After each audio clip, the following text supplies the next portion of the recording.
Bonjour et bienvenue en direct sur KTV, à la télévision, à la radio et sur les réseaux sociaux pour parler ce matin dans ce temps de parole à des sociétés. Et qui de mieux pour en parler que le président de la CPME Mayotte, Bourhami Ali Ousseni. Bonjour. Bonjour. Comment ça va ? Ça va très bien. J'aimerais souhaiter tout d'abord une bonne année aux Mahoraises et Mahorais, que l'année 2021 leur apporte bonheur et santé.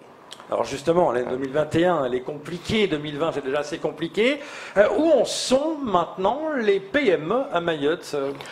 Les PME sont dans le flou. Pour la plupart, elles sont en difficulté puisqu'elles n'ont pas encore pu se remettre du premier confinement. Le confinement a fait beaucoup de dégâts dans les entreprises, notamment les petites et moyennes entreprises qui avaient jusqu'à présent des carnets de commandes fragiles. Et là, elles ont été complètement détruites par l'arrêt total de l'activité économique.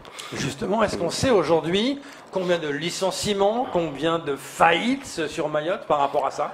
Aujourd'hui, on n'arrive pas à le savoir puisque tout est bloqué. Tant qu'il y aura les aides de l'État pour maintenir certaines entreprises sous perfusion, elles ne pourront pas faire des dépôts de bilan ou demander à être placées en redressement judiciaire, puisque cette partie-là est verrouillée. Cette partie-là est fermée, on ne peut pas aller au-delà.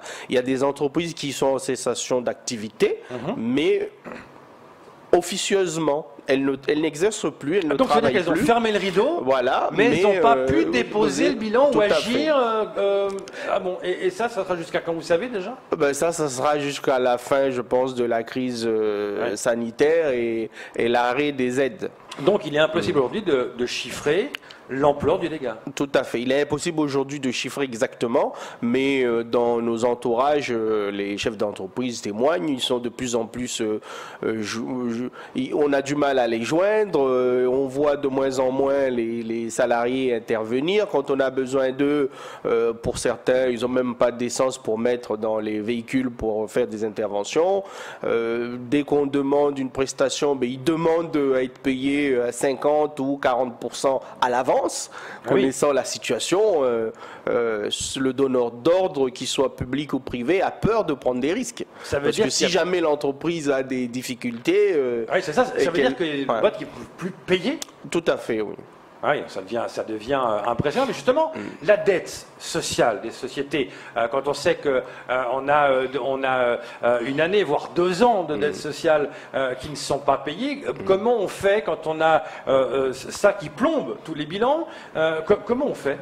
Légalement, on ne fait rien. Légalement, la dette est dénoncée au greffe et puis l'entreprise est soit liquidée, soit placée en redressement judiciaire. Le problème, il est là. C'est que... Mais on ne va pas y échapper.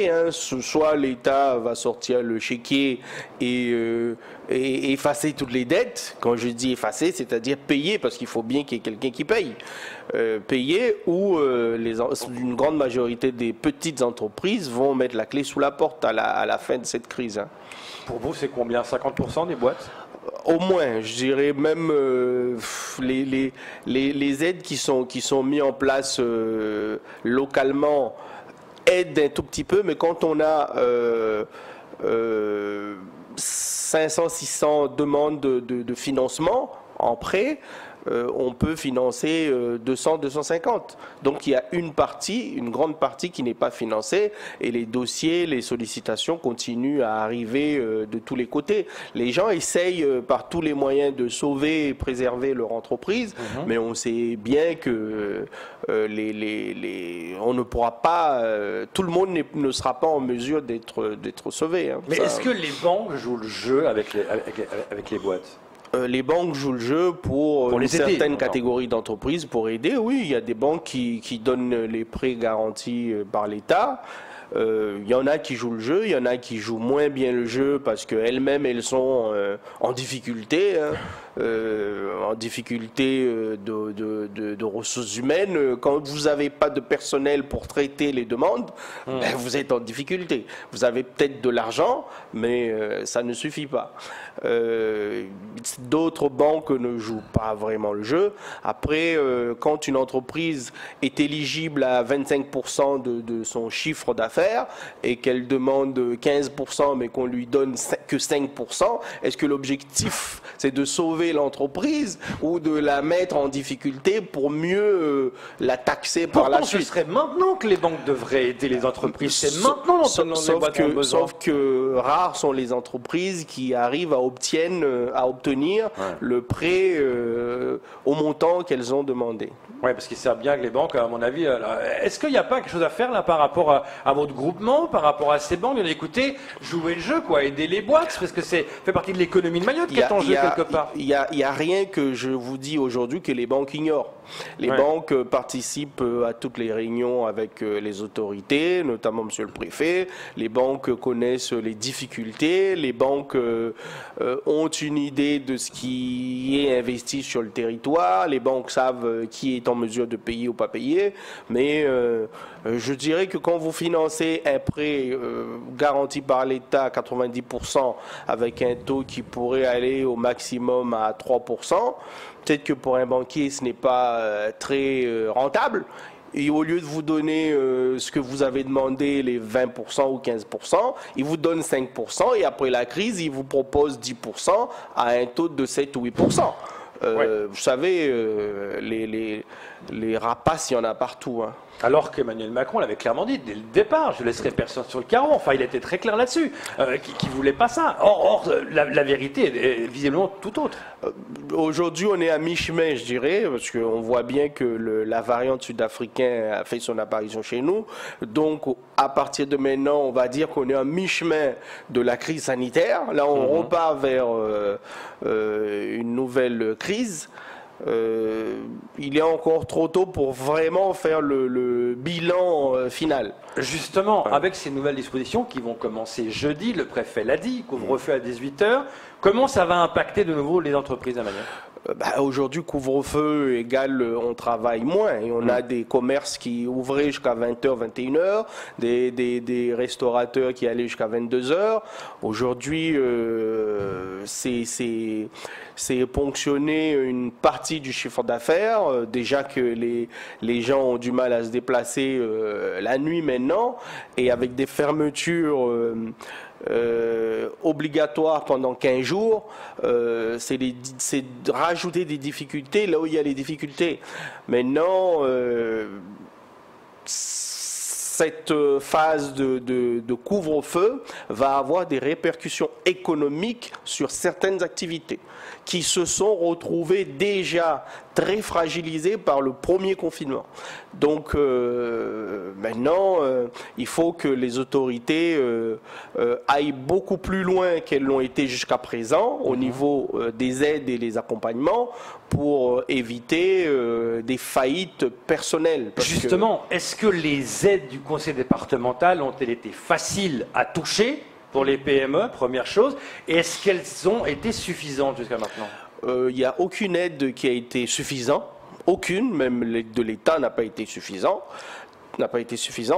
Les aides du département, il y avait deux aides. Il y avait une aide prêt à taux zéro et une aide sous forme de subvention. Mais qui était plafonnée à 1000 ou 2000 euros. Il y avait une partie, c'était 1000 euros. Ça a été critiqué d'ailleurs pour les 1000 euros. Hein. Ça a été critiqué, mais ensuite on a vu que... Ils ont monté, ils ont augmenté, ouais. On a vu que... Et ensuite ils ont réussi quand même à financer les petites entreprises, parce que pour la plupart, c'était des entreprises individuelles qui n'avaient pas de salariés pour la grande majorité. Ensuite, on a eu le prêt à taux taux zéro qui était au départ fixé à 30 000 euros. Après des négociations ce prêt est repassé à 50 000. Le fonds de dotation de ce prêt, c'était un fonds de 3 millions. À aujourd'hui, qui a déjà été consommé totalement, il n'y en a plus. Et des dossiers d'entreprises qui souhaitent obtenir ce prêt, il y en a encore une centaine. Qui ne sont pas encore traités? Qui sont pas, il n'y a plus de fonds. Ouais, c'est quand même fou. Aujourd'hui, je suis entrepreneur. J'ai déjà eu mon prêt garanti par l'État. J'ai eu le gel du paiement des charges sociales. Il y a encore un couvre-feu qui arrive à 18h. Comment on fait pour tenir?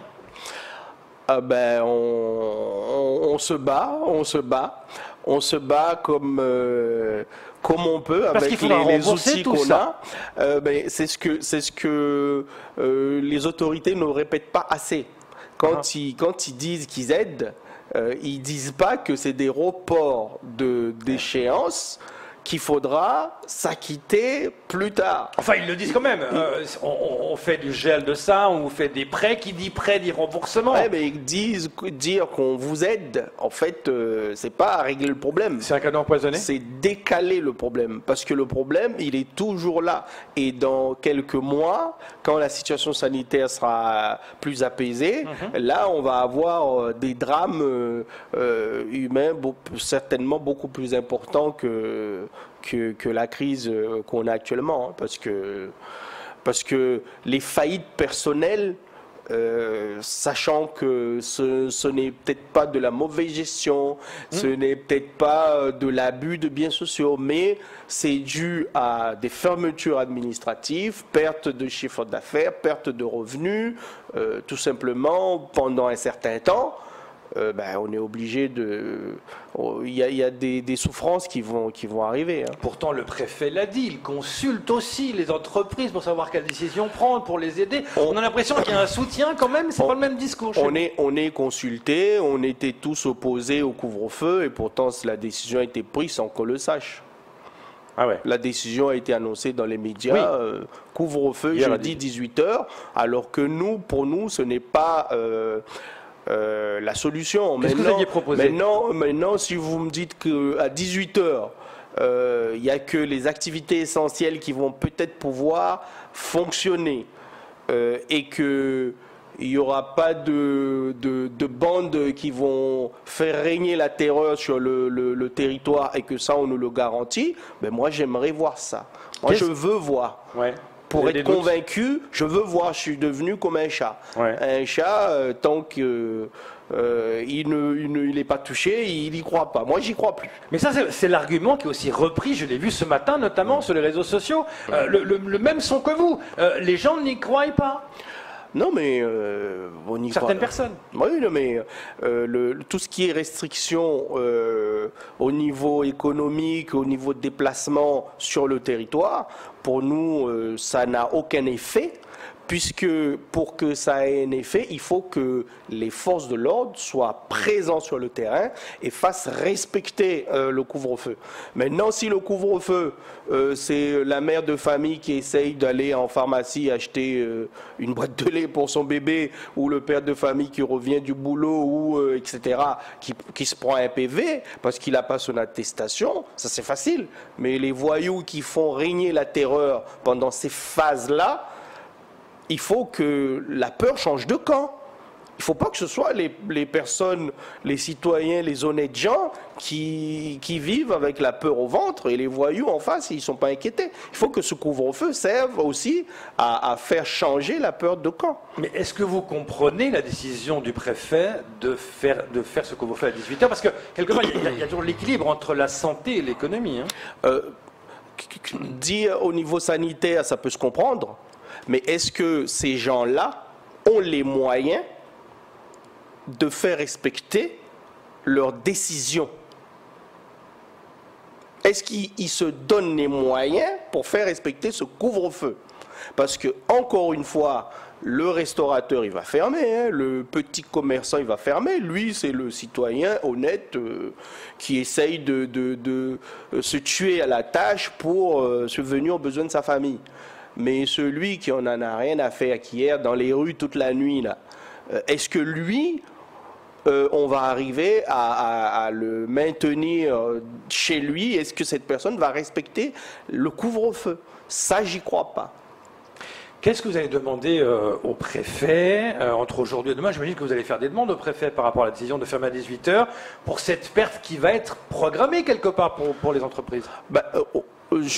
En fait, plus on avançait sur la crise, plus les modalités de demande d'aide étaient en train de se verrouiller. Les plafonds, pour certaines activités, les plafonds sont passés de 50% à 70%, les plafonds d'aide. Et pour d'autres activités, ils ont été totalement enlevés des entreprises par décret. Maintenant qu'on arrive vers un couvre-feu, il faut qu'on revienne aux conditions d'avant. Il faut qu'on revienne aux conditions d'avant. Couvre-feu veut dire quoi pour nous? Est-ce que les taxis ont le droit de circuler? Nos salariés travaillant de nuit prennent les taxis pour aller travailler. Est-ce que les taxis ont le droit de circuler? Les gens qui vont au travail ont le droit de circuler, mais un taxi sans passager, parce qu'un taxi, ça sillonne le territoire jusqu'à ce qu'il trouve un passager, ça roule. Est-ce que lui, il a une dérogation ou pas? Il y a d'autres, la personne qui rentre chez elle à 22 h, il n'y a pas de taxi après le boulot, elle fait comment? Est-ce qu'elle a le droit d'appeler son cousin, son frère pour venir le chercher? Est-ce que dans ce cas-là, c'est un motif pour être dehors, pour la personne qui vient la récupérer? Vous voyez, c'est un peu... En fait, vous voulez plus de précision de la part du préfet par rapport à ça? Ah non, mais les précisions, il est faux. Il faut qu'il y ait un éclaircissement. C'est pas parce qu'il y a le couvre-feu, c'est pas parce qu'il y a la variante sud-africaine qu'il faut s'acharner sur les honnêtes gens. Moi, c'est ça ce que je ne veux pas. Il faut comprendre aussi qu'il y a des gens qui ont cette obligation de se retrouver dehors et que notre territoire est fait de façon à obliger certaines personnes à accompagner. Il y a des parents qui vont chercher leurs gamins après le travail. Il y a des gens qui vont déposer leurs femmes au travail ou les récupérer parce qu'ils ont peur qu'elles se fassent agresser, etc. Mais ces gens-là, ceux-là, leur motif de circuler, c'est lequel?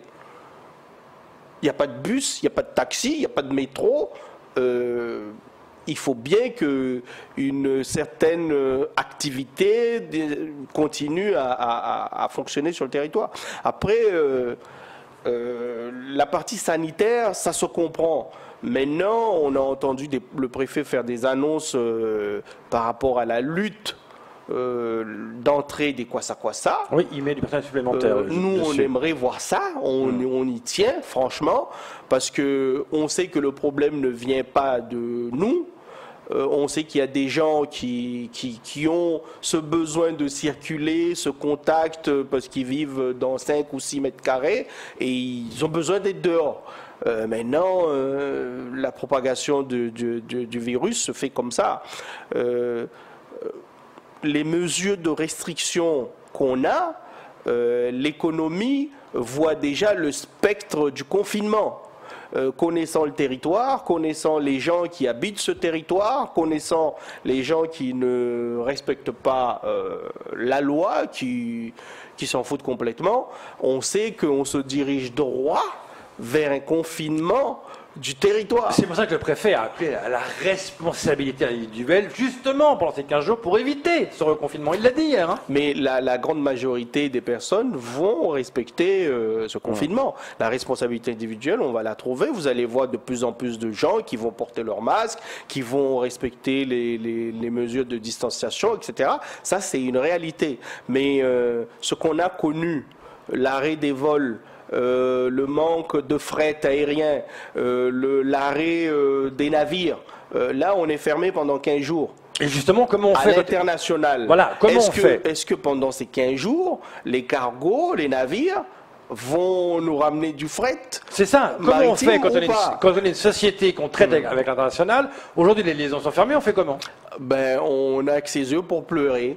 On essaye de faire entendre, de faire connaître ces difficultés, mais le temps que les décisions se prennent, il se passe 15 ou 20 jours parce que c'est le ministre des Outre-mer qui prend la décision et lui, il n'a pas de temps pour Mayotte. Donc c'est comme ça que ça se passe. Aujourd'hui, pour les navires, on fait comment? Pour le fret aérien, on fait comment? Nous, les annonces, ok, c'est bien, mais par rapport à ce qu'on a connu, c'est quoi le calendrier, c'est quoi les rotations, c'est quoi le rythme, même si les frontières ne sont pas fermées avec la Réunion et la métropole, mais on n'a aucune visibilité sur les 15 jours à venir. On nous a dit 15 jours, mais il n'y a aucune visibilité. On nous a dit 15 jours, en 48 heures, couvre-feu. La décision est tombée. Donc, on nous dit 15 jours aujourd'hui, peut-être dans 72 heures, on va nous dire finalement, on est passé de 455 cas par semaine à 500 cas en 24 heures, donc on ferme tout. Peut-être, on ne sait pas. Mais il ne faut pas oublier qu'il y a des gens qui ont investi, qui se sont donnés pour ce territoire et qui risquent de tout perdre parce que certaines personnes ne sont pas capables d'assurer la sécurité, d'assurer la prévention de la santé au niveau sanitaire, d'assurer l'éducation. Donc le vrai problème est là. En tout cas, bon courage et merci d'être venu ce matin pour faire un point sur la situation. C'est tout pour ce temps de parole.